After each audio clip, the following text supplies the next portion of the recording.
ஹஸ்பண்டுக்கு வந்து 21லேருந்து இந்த கிளாக்குமன் டாக்டர் சொன்னாங்க, பிரதர் கிட்ட ஜோம் பண்ணிட்டு இருந்தோம், அவர் கான்ஃபிடென்ட்டாக சொல்லிட்டார் அதெல்லாம் ஒன்றும் இல்லை. இது வரைக்கும் அந்த 25 இப்போ நடக்குது, கிளாக்குமே கிடையாது. அதே விஷன் அதே தான். பிரதர் கிட்ட நான் ரொம்ப ப்ரேயர் பண்ணி ரொம்ப வெசனப்பட்டு சொன்னேன். அவர் ரொம்ப கேஷுவலாக சொன்னார், ரெட்டினா ப்ராப்ளம் எது இல்லை, டாக்டர் சொல்கிறபடி நீங்கள் செய்யுங்க. அதே போல் சிஸ்டரும் பிரதரும் வந்து வெள்ளூருக்கு போயிருக்கும் போது என்னுடைய சிஸ்டர், என் ஹஸ்பண்டுடைய சிஸ்டருக்கு வந்து 2 பேரும் ரொம்ப சிக்கு.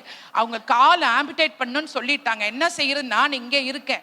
அப்போ வந்து நான் பிரதர் கிட்ட ரொம்ப ரிக்வெஸ்ட் பண்ணேன், இந்த மாதிரி இருக்கேன், கால் எடுத்துடணும்னு சொல்லிட்டாங்க. ஸ்பின்ஸ்டர்ஸ் 2 பேரும். ஆனால் கர்த்தர் கிருபையால் அவங்க ஹாஸ்பிட்டல் போனாங்க. 2வது இன்ஃபெக்ஷன் ஆச்சு. ஆனால் இப்போ 3வது போனோன்னு எந்த பிரச்சனை இல்லை, இப்ப நல்லாவே நடக்கிறாங்க, அவங்க பாட்டுக்கு இருக்காங்க. ஆனா எனக்கு வந்து ஒரு மாதிரி ஐ ட்விச்சிங் இருக்கும். எங்க வீட்டுல பயந்தாங்க, அம்மாக்கு ஸ்ட்ரோக் இருக்கு, ஃபேமிலி ஹிஸ்டரி வந்துடக்கூடாது. என் பிரதர், எனக்கும் ஒரே பிரதர் தான். அப்ப நீ கண்டிப்பா நீ வந்து ஸ்கேன் பண்ணணும். நான் பார்த்ததே கிடையாது, எம்ஆர்ஐ ஸ்கேன் சிடி ஸ்கேன் கொடுத்த டாக்டர் இது வரைக்கும் எந்த பிரச்சனை இல்லாம, ஏதாவது ரொம்ப தேவைப்பட்ட அதுக்கப்புறமா பார்த்துக்கலாம். அதே போல் கனடாக்கு போறதுக்கு முன்னாடி பிரதர் கிட்ட வந்து எனக்கு விசா இருக்கு எல்லாம் இருக்குன்னு சொன்னேன், நல்லபடியா நாங்க போயிட்டு வரணும். ஆனா பிரதர் சொன்ன மாதிரி நாங்க போயிட்டு திரும்ப வந்தோம். அந்த ஒரு டிசம்பர் கிளைமேட் கனடா எப்படி இருக்குன்னு தெரியும். ஆனா கர்த்தர் எங்களை 6 மாதம் இருந்து திரும்பவும் நாங்க நன்றாக இன்னும் நல்லா ஹெல்த்தியா வந்திருக்கீங்கம்மா. கர்த்தர் செய்த பெரிதான கிருபைக்காக அதுக்கு கோடா கோடா. எல்லாருமே எதிர்பார்த்தாங்க, அவன் கண்டிப்பாக பாஸ் பண்ண மாட்டான். ஆனால் ஐயா தனி ஜெபத்தில் சொன்னார், கண்டிப்பாக மகன் பாஸ் பண்ணுவான், நல்ல மார்க்கோட எடுப்பா அப்படின்னு சொல்லியிருந்தாரு. அது இல்லாமல் நாங்கள் 2 பேர் வேலை செய்கிற இடத்துல நிறைய பிரச்சனை இருக்கும். ஒவ்வொரு டைமும் ப்ரேயர் டவர் கால் பண்ணி ப்ரேயர் பண்ணுவோம்.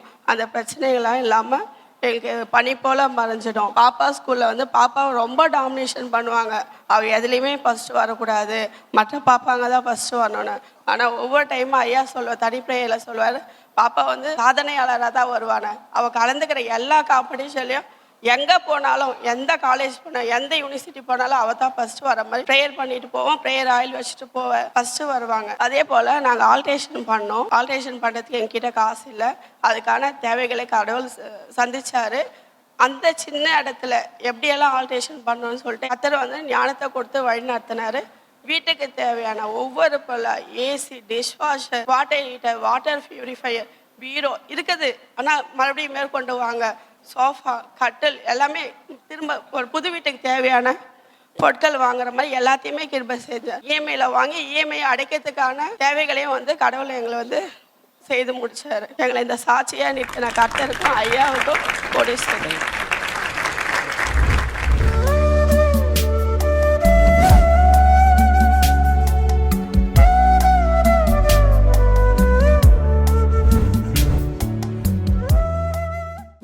கிறிஸ்துவுக்குள் மிகவும் பிரியமான எனதருமை சகோதர சகோதரிகளே, நம்மை சிருஷ்டித்தவரும் நம்மை உண்டாக்கினவரும் நம்மை ஒருபோதும் மறந்து போகாதவருமாகிய இயேசு கிறிஸ்துவின் முனையற்ற நாமத்தினாலே உங்கள் எல்லாரையும் வாழ்த்தி ஆசீர்வதிக்கிறேன். அல்லேலூயா. எல்லாரும் சந்தோஷமா இருக்கீங்களா? இந்த நாளிலும் ஆண்டவருடைய பாதப்படியிலே அமர்ந்து, ஆண்டவரே, என் பிள்ளைகளுக்கு என்ன மங்கள வார்த்தை சொல்ல போகிறேன், என்ன வார்த்தை சொல்லி என் பிள்ளைகளை ஆசீர்வதிப்பது பரலோகத்தினுடைய திட்டமாக இருக்கிறது. ஜெபத்திலே தரித்திருந்த பொழுது கர்த்தர் கொடுத்த மங்கள வார்த்தை எரேமியா தீர்க்கதரிசியின் புஸ்தகம் 30ஆம் அதிகாரம் 18, 19 ஆகிய வசனங்கள் வாசிக்கலாமா? கர்த்தர் சொல்லுகிறது என்னவென்றால், இதோ நான் யாக்கோபுடைய கூடாரங்களின் சிறையிருப்பை திருப்பி அவன் வாசஸ்தலங்களுக்கு இரக்கம் செய்வேன். நகரம் தன் மண் மேட்டின் மேல் கட்டப்பட்டு அரண்மனை முன்போல நிலைப்படும். அவைகளில் இருந்து ஸ்தோத்திரமும் ஆடல் பாடலின் சத்தமும் புறப்படும். அவர்களை வர்த்திக்க பண்ணுவேன், அவர்கள் குறுகி போவதில்லை. அவர்களை மகிமைப்படுத்துவேன், அவர்கள் சிறுமைப்படுவதில்லை. அவைகளிலிருந்து ஸ்தோத்திரமும் ஆடல் பாடலின் சத்தமும் புறப்படும். அவர்களை வர்த்திக்க பண்ணுவேன், அவர்களை வர்த்திக்க பண்ணுவேன். கடந்த காலங்களை நீங்கள் திரும்பி பார்த்தால், நாளுக்கு நாள் முன்னேறுவதற்கு பதிலாக நாளுக்கு நாள் உங்கள் நிலைமை பின்தங்கி போன நிலைமையிலே இருக்கலாம். நாளுக்கு நாள் வருமானம் குறைஞ்சிட்ருக்கு, கடன் ஏறிக்கொண்டிருக்கிறது. நாளுக்கு நாள் ஆரோக்கியம் குறைந்து கொண்டிருக்கிறது, வியாதி பெருகி கொண்டிருக்கிறது. நாளுக்கு நாள் மனசில் கவலைகள் பெருகி கொண்டிருக்கிறது. சந்தோஷமெல்லாம் பறி போய்கொண்டிருக்கிற சூழ்நிலை. இன்றைக்கு ஆண்டவர் சொல்கிறார், அவைகளிலிருந்து நாளுக்கு நாள் பின்தங்கி இருக்கிற அந்த பிள்ளைகளுடைய வாயிலிருந்து இனி எப்படி இருக்குமாம்? ஸ்தோத்திரமும் ஆடல் பாடலின் சத்தமும் புறப்படுமாம். அவர்களை ஆண்டவர் வர்த்திக்க பண்ண தீர்மானித்திருக்கிறேன் என்று சொல்லியிருக்கிறார். நாளுக்கு நாள் பின்தங்கி போன உங்களுடைய வாழ்க்கை இனி நாளுக்கு நாள் முன்னேறும். அதான் வர்த்திக்க பண்ணுகிற ஆண்டவருடைய செயல். நாளுக்கு நாள் உங்களுடைய சரீரம் பலவீனப்பட்டு போய்கொண்டிருக்கிறது. இன்று முதல் புது பலனை நீங்கள் பெற்றுக்கொள்வீர்கள். தாவீது நாளுக்கு நாள் விருத்தி அடைந்தான். சேனைகளின் கர்த்தர் அவனோடு இருந்தார். மாசம் மாசம் அல்ல, வருஷம் அல்ல, நாளுக்கு நாள் ஒரு முன்னேற்றம், நாளுக்கு நாள் ஒரு விருத்தி. இன்றைக்கு அந்த வார்த்தையை ஆண்டவர் உங்களுக்கு சொல்லுகிறார். இன்னையை விட நாளைக்கு கொஞ்சம் பெட்டர் அப்படின்னு இருக்கும். நாளையை விட நாளை மறுநாள் இன்னும் ஒரு உயர்வு, அடுத்த நாள் இன்னும் ஒரு உயர்வு. அப்படியாய் கர்த்தர் உங்களை நாளுக்கு நாள் இனி பின்தங்கி போகாமல், இனி நீங்கள் குறுகி போகாமல், நீங்கள் பெருகும்படி உங்கள் பெயரை ஆண்டவர் மகிமைப்படுத்துவாராம். இனி நீங்கள் சிறுமைப்படுவதில்லை என்று சொல்லுகிறார். அதுக்காக ஆண்டவர் முதல்ல என்ன முயற்சி எடுக்கிறார்? நீங்கள் சிக்கி இருக்கிற சிறையிருப்புகளிலிருந்து முதல்ல உங்களை மீட்டெடுக்கிறார். அதான் இந்த வசனத்தின் தொடக்கம் சொல்லுகிறது. யாக்கோபுடைய கூடாரங்களின் சிறையிருப்பை நான் திருப்பி அவன் வாசஸ்தலங்களுக்கு இரக்கம் பண்ணலான்னு முடிவு பண்ணிட்டேன் அப்படின்னு ஆண்டவர் சொல்கிறார். நிறைய சிறையிருப்புகளிலே இன்றைக்கு குடும்பங்கள் சிக்கி வெளியே வர முடியாதபடிக்கு தடுமாறிக்கொண்டிருக்கிறீர்கள். என்ன சிறையிருப்பில் நீங்கள் சிக்கி இருந்தாலும் அந்த சிறையிருப்புக்குள்ளால் ஆண்டவர் வந்து பறந்து காக்கிற பட்சியை போல வந்து லபக்குன்னு தூக்கி உங்களை வெளியே கொண்டு வந்து நிறுத்த அவர் உண்மையுள்ளவர். ஹல்லேலூயா. எதிலே இருந்தெல்லாம் எஸ்கேப் ஆக முடியலை, எஸ்கேப் ஆகலான்னு ட்ரை பண்ணுறேன், ஏதோ மாட்டிக்கிட்டேன் அப்படின்னு இருக்கிறீங்களோ, அதில் எல்லாம் இன்னைக்கு ஆண்டவர் வந்து பறந்து காக்கிற பட்சியை போல வந்து அதுலேருந்து ஒன்றை எஸ்கேப் பண்ணி வெளியே கொண்டு வரப்போகிறார். ஆமேன். அநேக சிங்க கெபிகளுக்குள்ளால தேவனுடைய பிள்ளைகள் கிடக்கலாம், இல்லாவிட்டால் அக்கினி சூளைக்குள்ளால கிடக்கலாம். தகாத உறவுகளுக்குள்ளால நீங்க சிக்கி இருக்கலாம், தகாத தீய பழக்க வழக்கங்களிலே நீங்கள் சிக்கி இருக்கலாம். அது உங்களுடைய முன்னேற்றத்தை தடை பண்ணி இருக்கலாம். எப்பொழுதுமே நம்முடைய முன்னேற்றத்தை தடை செய்வது நம்முடைய தகாத சில பழக்கங்கள், சில காரியங்கள். ஓஹோன்னு இருப்பான் சிம்சோன் மாதிரி, அவ்வளோ பலசாலியாக இருப்பான். தேவையில்லாத ஒரு விபச்சார ஸ்திரீடத்தை போய் மாட்டிக்கிட்டான். அவனுடைய பலன் குன்றி போய் விட்டது, தோற்று போனான். ஜெயித்து கொண்டே இருந்தவன், அவனுக்கு தோல்வி என்பதை அவனுடைய வாழ்க்கையில் அவன் பார்க்கவில்லை. ஆண்டவர் அவனை அப்படியாய்த்தான் படைத்திருந்தார். அவன் ஒரு விசேஷித்த படைப்பு. நீங்கள் ஆண்டவருக்கு முன்பாக ஒரு விசேஷித்த படைப்பு. நீங்கள் நினைக்கலாம், அவங்களுக்கு இருக்கிற தாளந்து எனக்கு இல்லையே, இப்படியெல்லாம் நீங்கள் புலம்பிட்டு இருந்தீங்கன்னா வாழ்க்கையில் முன்னேற முடியாது. உனக்கு என்ன வச்சிருக்கிற ஆண்டவர், உனக்கு என்ன வச்சிருக்கிறார்? இந்த வாழ்க்கை அனுபவத்திலே நான் பார்த்திருக்கிறேன். எது நமக்கு வீக்னஸ் அப்படின்னு நினைக்கிறீங்களோ அதுவே ஆண்டவருடைய பலனாக இருப்பதற்கு கூட வாய்ப்பு இருக்கிறது. ஹல்லேலூயா. இதை வச்சு நான் எங்கே பிழைக்க முடியும்னு நீ நினைப்ப, இதை வச்சு நான் எப்படி முன்னேறுவேன்னு நீ நினைக்கலாம். அன்பு தேவனுடைய பிள்ளைகளை, இன்னைக்கு ஆண்டவர் சொல்றாரு, நீ குறுகி போகிறதற்கு எந்த காரணம் என்று சொல்லி நீ யோசித்து கொண்டிருக்கிறாயோ, சில நேரங்களிலே அதுல கூட ஆண்டவருடைய தேடுதலை நீ பார்க்க முடியும், ஆண்டவருடைய வல்லமையை நீ உணர முடியும். நான் அவங்கள மாதிரி பண்ணி பார்க்கிறேன், இவங்கள மாதிரி பண்ணி பார்க்கிறேன், அவரை மாதிரி பண்ணி பார்க்கிறேன். நீ பண்ணி பார்த்தீன்னா உன்னால வாழ முடியாது, உன்னால சக்சஸ் ஆக முடியாது. நீ நாளுக்கு நாள் குறுகி போக வேண்டியது வருமே தவிர ஒரு நாளும் நீ வர்த்திக்கவோ முன்னேறவோ முடியவே முடியாது. நீயாக இரு. உனக்கு நான் என்ன கிருபையை கொடுத்திருக்கிறேன், உனக்கு என்ன வரத்தை கொடுத்திருக்கிறேன், அதை நீ செய்யணும். அவங்க கிருபையில ஓடினாதான் அவங்களை கர்த்தர் வர்த்திக்க பண்ண முடியும். இல்லாவிட்டால் அவர்கள் குறுகி போவார்கள், அவர்கள் மகிமைப்பட முடியாது, அவர்கள் வெட்கப்பட்டு போவார்கள். என் அன்பு தேவனுடைய பிள்ளைகளை, இன்னைக்கு ஆண்டவர் சொல்லுகிறார், நீங்கள் நாளுக்கு நாள் வர்த்திக்க வேண்டுமானால் உங்களுக்குள்ள ஆண்டவர் ஏதோ ஒன்றை புதைத்து வைத்திருக்கிறார். அதை இன்றைக்கு தோண்டி எடுங்கள், அதை எடுத்து நீங்க பயன்படுத்துங்க. வேதம் சொல்லுகிறது, ஒருவன் அத்திமரத்தை நட்டு பார்த்தானாம், பலன் கொடுக்கலையா. மாதுளஞ்செடியை நட்டு பார்த்தானாம், பலன் கொடுக்கலையாம். திராட்சை தோட்டத்தை நட்டு பார்த்தானாம், பலன் கொடுக்கலையாம். ஒலிவ மரத்தை நட்டு பார்த்தானாம், பலன் கொடுக்கலையாம். சொல்லிட்டு கடைசி ஆண்டவர் சொல்றாரு, ஆனாலும் கவலைப்படாத, இன்று முதல் உன்னை ஆசீர்வதிப்பேன். ஏன் ஆண்டவர் அவன் அத்திமரம் நடும் பொழுது அவன் ஆசீர்வதிக்கல? ஒரு கேள்வி. சரி, அதுல ஆசீர்வாதம் வரல, உடனடியாக அவன் மாதுளஞ்செடியை நட்டு பார்க்கிறான், அதுலேயும் பலன் தரல, ஆசீர்வாதம் கிடைக்கல. ஏன் ஆண்டவர் ஆசீர்வதிக்கல? ஒரு கொஸ்டின் மார்க். கடைசியா ஒலிவ மரங்களை நட்டு பார்த்தா அதுவும் பலன் கொடுக்கல. ஏன் ஆண்டவர் ஆசீர்வதிக்கல? ஒரு கொஸ்டின் மார்க் வருது. ஆனாலும் அந்த வசனத்தில் கடைசியில் நொந்து போயிருக்கிற அவனை பார்த்து, ஆனாலும் இன்று முதல் உன்னை ஆசீர்வதிப்பேன் என்று ஆண்டவரை இரக்கத்தினால கிருபையினால சொல்றார். ஏன் அவனுடைய 4 முயற்சிகள் தோல்வி அடைந்ததுன்னா, தேவ சித்தம் அதில் இல்லை, தேவனுடைய திட்டம் அதில் இல்லை. அதனால அவன் கையிட்டு செய்த காரியங்கள் அவனுக்கு வாய்க்கல. இன்னைக்கு ஆண்டவர் உங்களை வர்த்திக்க பண்றதுக்கு முதல்ல என்ன பண்ணணுமா? உன் சிறையிருப்பிலேருந்து நீ வெளியே வரணும். அந்த சிறையிருப்பில் ரொம்ப முக்கியமா அடுத்தவங்களை பார்த்து காப்பி பண்றது, அது ஒரு சிறையிருப்பு. அதை ஒரு நாள் நீங்க எடுக்காதீங்க, அது உனக்கு பலன் தராது. அதனால தான் அந்த சிறையிருப்பை பத்தி நான் சொல்றேன். நிறைய பேர் அதை ஒரு சிறையிருப்பா எடுக்கவே மாட்டாங்க. அதுல என்ன இருக்குங்க? எடுத்துக்கிறதுல என்ன இருக்குங்க? நல்லதை யார் வேணாலும் எடுத்துக்கலாம், நல்லதை எடுத்துக்கலாம். ஆனால் அதே போல் அவங்களுடைய நல்ல குணாதிசயங்களை நீங்கள் எடுங்க, அவங்களுடைய செய்கையை காப்பி அடிக்காதீங்க. நல்லதை எடுத்துக்க வேண்டியது தான், நல்லதை நம்ம விட வேண்டிய அவசியம் இல்லை. ஆனால் அவங்கள போல நீ மாறணும்னு நினைக்கிறது உன் மன ரீதியான ஒரு சிறையிருப்பு.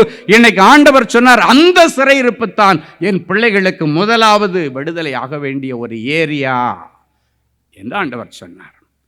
எனவே அந்த சிறையிருப்பிலிருந்து நீங்கள் வெளியே வருவதற்கு நீயா இருக்கணும். உனக்குன்னு ஆண்டவர் ஒரு தாளந்து, உனக்குன்னு ஏதோ ஒரு திறமை வச்சிருக்கிறார். சிலர் லட்சக்கணக்கில் கோடிக்கணக்கில் பணம் முதலீடு பண்ணி வியாபாரம் பண்ணுவார்கள். ஆனால் சிலருக்கு முதலீட்டுக்கு பணமே இருக்காது, ஆனால் அவங்களுடைய நாக்கு தான் அவங்களுக்கு மூலதனம். அதை வச்சு அவங்க வியாபாரம் பண்ணி கோடி கோடியாக சம்பாதிப்பாங்க. கோடி கணக்கில் பொருட்களை வாங்கி ஷோரூமில் வச்சு அடுக்கிட்டு விற்று அதில் காஸ்ட் அடைச்சி மீதி வாடகை கட்டி அதை கட்டி இதை கட்டி கொஞ்சம் சம்பாதிக்கிறவனும் இருக்கிறான். அந்த கொஞ்சம் கொஞ்சமாக சம்பாதிச்சு பெரிய ஆள் ஆகிறவனும் இருக்கிறான். உட்கார்ந்த இடத்துல ஒரு வார்த்தை, ஒரு டீலை பேசி அப்படி ஒரு ஃபோன் காலில் கோடிக்கணக்கில் சம்பாதிக்கிறவனும் இருக்கிறான். எத்தனை பேர் ஆமேன்னு சொல்ல முடியும்? இது இவனுக்கு கொடுத்த கிருபை, அது அவனுக்கு கொடுத்த கிருபை. எனவே இன்றைக்கு முதலாவது உங்களுடைய சிறையிருப்பு எதுன்னா, அடுத்தவங்களை பார்த்து காப்பி பண்ணி வாழ்கிறத நிமித்தம் உங்க வாழ்க்கையில நஷ்டங்கள். அதனால நாளுக்கு நாள் குறுகி கொண்டு போகிறீர்கள். இனி வர்த்திக்கணும்னா இன்னைக்கு ஆண்டவரிடத்துல வந்து, ஆண்டவரே உங்க தேவ சித்தம் செய்ய என்னை அர்ப்பணிக்கிறேன்னு சொல்லுங்க. ஆண்டவர் தேவ சித்தத்தை உங்கள் வாழ்க்கையிலே நிறைவேற்றுவார். தேவனுடைய திட்டங்கள் உங்க வாழ்க்கையில நிறைவேறும் பொழுது அதை யாராலையும் அடைக்க முடியாது, ஒருவனாலும் அதை தடை பண்ணவும் முடியாது, அதை மூடி போட்டு மூடவும் முடியாது. எனவே தேவனுடைய திட்டங்கள் நிறைவேறும் பொழுது என்ன ஆகுன்னா, நாளுக்கு நாள் நீங்க முன்னேறுவீங்க. உங்க வாழ்க்கை அரண்மனை போல மேட்டின் மீது மறுபடியும் நிலைப்படுமா? சிலர் வாழ்ந்து கெட்டவங்க அப்படின்னு சொல்றதை நீங்க பார்த்துருக்கிறீங்க. அவன் ஒரு காலத்தில் ஓன்னு வாழ்ந்தவன் இன்னைக்கு கெட்டு போனான் அப்படின்னு சொல்லுவாங்க. வாழ்ந்து கெட்டவன் அவன் கெட்டு போகிறதற்கு சில காரணங்கள் இருக்கு. ஒன்று, ஏதோ ஒரு சிறையிருப்பில் அவன் சிக்கியிருக்கணும், ஆஃபீஸ் போகிறதுக்கு மனசு இல்லாமல் இருக்கணும், பிஸ்னஸ் ஒரு காலத்தில் நல்லா வளர்கிற நேரத்தில் நல்ல டே அண்ட் நைட் ஒர்க் பண்ணுவாங்க. ஆனால் நிறைய பேர் வளர்ந்து வந்ததற்கு பிறகு அதை அனாதையாய் விட்டு விடுகிறார்கள். அந்த வியாபாரத்தை, அந்த வேலையை, அந்த ஊழியத்தை அனாதையாய் விட்டு விடுகிறார்கள். அதன் நிமித்தம் கடன் என்கிற சிறையிருப்பு, அவமானங்கன்ற சிறையிருப்பில் அவ சிக்கிக்கிறான். இப்படி நீங்கள் சிக்கினீங்கன்னா நீங்கள் உணர்வடைஞ்சால் மட்டும்தான் அந்த சிறையிருப்பிலிருந்து வெளியே வந்து அதன் பிறகு ஆண்டவர் உங்களை வர்த்திக்க பண்ண முடியும். சில நேரங்களில் நீங்கள் எல்லா காரியத்திலும் ஒழுங்காயிருந்தும் சில நேரங்களில் சில நஷ்டங்கள் வந்தால் ஆண்டவர் உன்னை சோதனை இடும்படி உன் விசுவாசத்தை சோதனை செய்ய சில நேரங்களில் அனுமதிப்பார். அதை பற்றி நீங்கள் கவலைப்பட வேண்டிய அவசியம் இல்லை. அது டெம்பரரி கஷ்டமாக இருக்குமே தவிர நிரந்தரமான வேதனையாக இருக்காது. ஒரு நாளும் தோல்வியை கண்டு தேவனுடைய பிள்ளைகள் துவண்டு போகக்கூடாது. கடன் பட்டுட்ட, ஏதோ ஒரு காரியத்தில், ஏதோ ஒரு நெக்லிஜென்ட்ல, ஏதோ ஒரு சூழ்நிலையில் கடன் பட்டுட்ட, அதுக்காக தற்கொலை முடிவு அல்ல, அதுக்காக உன் மனைவியை போட்டு திட்டுகிறது முடிவல்ல, உன் பிள்ளைகள்கிட்ட எரிஞ்சு விழுகிறது முடிவல்ல, தேவாலயத்தை கட் பண்ணுகிறது முடிவல்ல. இந்த தோல்வியில மறுபடி எப்படி ஜெயிப்பது, யார் என்ன ஜெயிக்க வைப்பார்கள், அடுத்து என்ன முயற்சி?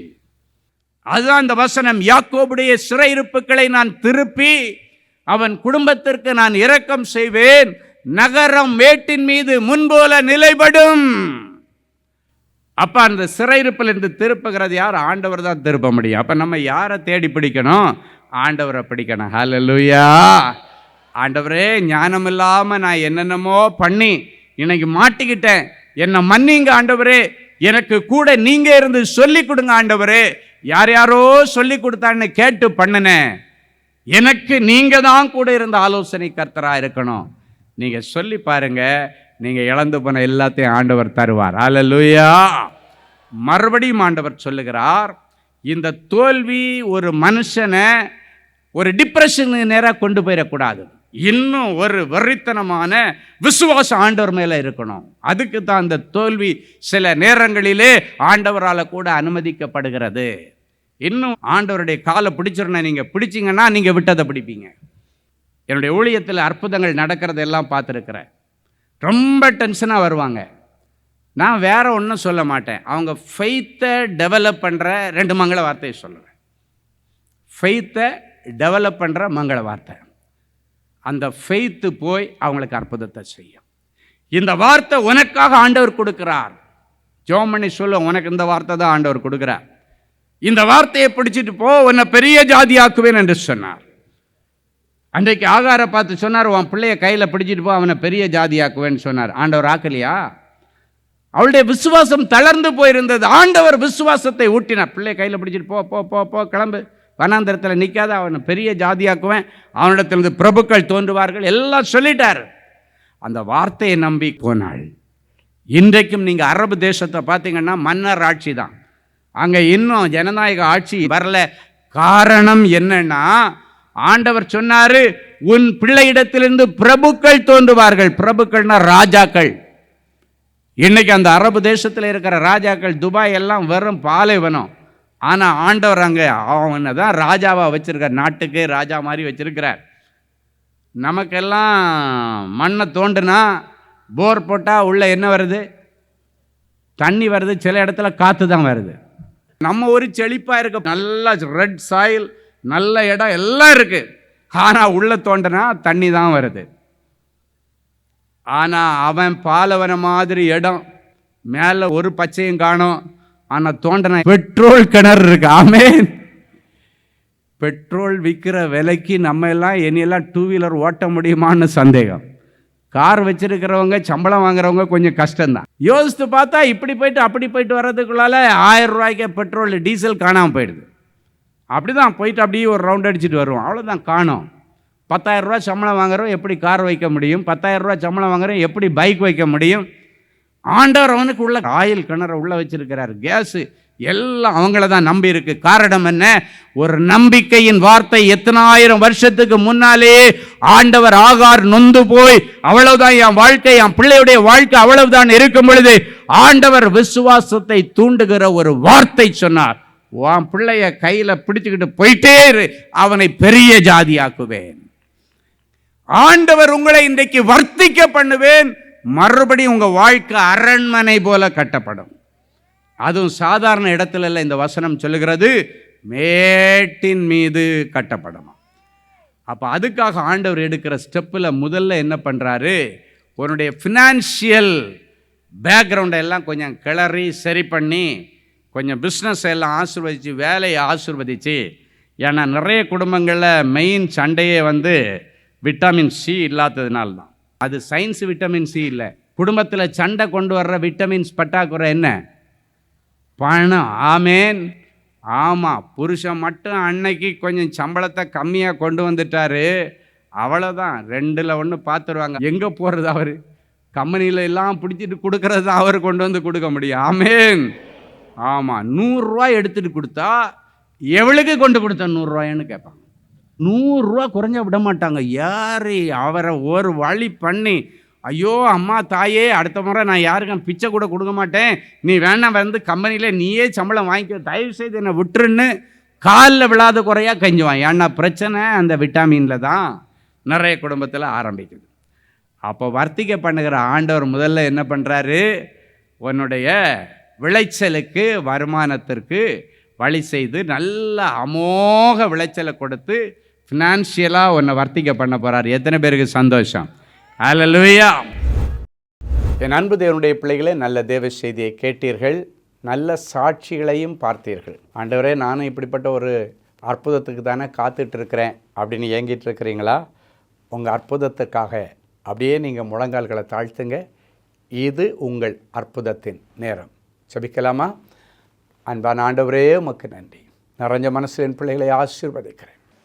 உம்முடைய மங்களகரமான வார்த்தைகளை கேட்டுக்கொண்டு டிவி பெட்டிக்கு முன்னால் முழந்தாள் படியிட்டு, ஆண்டவரே எனக்கு இறங்கும், ஆண்டவரே எனக்கு உதவி செய்யும் என்று கேட்கிற என் பிள்ளைகளுக்கு உடைய உதவிக்கரம் நீட்டப்படட்டும். இன்றைக்கு என் பிள்ளைகள் இந்த செய்தியில் என்னென்ன வார்த்தைகள் எல்லாம் கேட்டாங்களோ அந்த வார்த்தைகள் எல்லாம் இவர்கள் வாழ்க்கையிலே ஆம் என்றும் ஆமேன் என்றும் நிறைவேறட்டும். எல்லா தடைகளை உடைச்சி போடுங்க ஆண்டவரே. தடைகளை உடைக்கிற ஆண்டவரே, என் பிள்ளைகளுக்கு முன்னே செல்லுவீராக. உடைய வியாபாரத்தில் காணப்படுகிற தடைகள், வேலை ஸ்தலத்தில் காணப்படுகிற தடைகள், படிப்பில் காணப்படுகிற தடைகள், ஊழியத்தில் காணப்படுகிற தடைகள், அத்தனை தடைகளையும் உடைச்சி ஆண்டவர் அற்புதம் செய்யும். இவ்வளவு நேரமும் உம்முடைய வாயினாலே நீர் சொன்னீர். இந்த நிமிஷம் அதை கரத்தினாலே என் பிள்ளைகளுக்கு நிறைவேற்றுவீராக. இவர்கள் கேட்ட அத்தனை மங்கள வார்த்தைகளின் படியே என் பிள்ளைகளுக்கு ஆக கடவது நிறைவேறுவதாக நாங்கள் வாழ்த்தி மனதார நாங்கள் ஆசீர்வதிக்கிறோம். எனக்கு இறங்கும் தேவனேன்னு கதறுகிற பிள்ளைகளுக்கு நீர் இரக்கத்தில் ஐஸ்வர்யமுள்ள தேவன் அல்லவா? என் ஒரேளை என் பிள்ளைகளுடைய செய்கைகள் உம்முடைய சமூகத்திலிருந்து என் பிள்ளைகளுக்கு கோபாக்கிறேன் வியாதிகளை கொண்டு வந்திருந்தாலும், கோபாக்கிறேன் இழப்புகளை கொண்டு வந்திருந்தாலும், பிள்ளைகளை கிருபையாய் மன்னித்து என் பிள்ளைகளுக்கு மறுபடியும் வாழ்வதற்கு ஒரு வழியைத்தார். மறுபடியும் என் பிள்ளைகளை இழந்து போனவற்றை பெற்றுக்கொள்ளட்டும். ஆண்டவருடைய சரீரத்தில் இருக்கிற கொள்ளை நோய் இயேசுவின் நாமத்தினாலே மறைந்து போகட்டும். தெய்வீக தொடுதலை தார். டிவி பெட்டிக்கு முன்னால் முழந்தாள் படியிட்டு கிடக்கிற என் பிள்ளைகள் உடைய இருதயத்தின் அங்கலாய்ப்புகள் உமக்கு தெரியும் ஆண்டவர். சில காரியங்களை யாரிடத்தில் சொல்லி அழ முடியாமல் என் பிள்ளைங்க கதறிட்டு இருக்கிறாங்க. அவற்றை உங்கள் பாதத்தில் வைத்து நாங்கள் ஜெபிக்கிறோம். இரக்கத்தில் ஐஸ்வர்யமுள்ள தேவனே, என் பிள்ளைகளுக்கு இறங்கி அற்புதங்களை செய்யும். ஒவ்வொருவரையும் தொட்டு குணமாக்கும். கற்பத்தின் வியாதிகள் மாறட்டும் சுவாமி. கற்பத்தில் இருக்கிற கட்டுகளும் கட்டிகளும் மறைந்து போகட்டும். ஒரு சந்ததிக்காய் இயங்கி கொண்டிருக்கிற என் பிள்ளைகளுக்கு இன்றைக்கே ஒரு அற்புதம் நடக்கட்டும். இன்றைக்கே பரலோகத்தின் திரவியம் அவருடைய கற்பத்தை நிரப்பட்ட சுவாமி. யாராவது என்னை கை தூக்கி விடமாட்டாங்களான்னு கதறிக்கொண்டிருக்கிற பிள்ளைகளுக்கு ஆண்டவரே இறங்கி நின்று என் பிள்ளைகளை கை தூக்கி அவர்களை ராஜாக்களோடும் பிரபுக்களோடும் உட்கார வைத்து அழகு பார்ப்பீராக. என் நியாயமான விருப்பங்கள் வாஞ்சிகள் எல்லாம் நிறைவேறட்டும். நிறைஞ்ச மனசில் பிள்ளைகளை ஆசீர்வதிக்கிறேன் இயேசுவின் மூலம் பிதாவே. ஆமேன். ஆமேன். அன்பு தேவனுடைய பிள்ளைகளே, இந்நிகழ்ச்சியின் மூலம் நீங்கள் பெற்றுக்கொண்ட ஆசீர்வாதங்களையும் உங்கள் ஜெப விண்ணப்பங்களையும் அனுப்ப வேண்டிய முகவரி தேவனின் அன்பு ஊழியங்கள், Vinayak avenue, OMR road, Okkiyam, Thoraipakkam, Chennai 600097. மேலும் 24 மணி நேர ஜெப உதவிக்கு 04424579999 மற்றும் 9941150999 என்ற எண்களுக்கு தொடர்பு கொள்ளுங்கள்.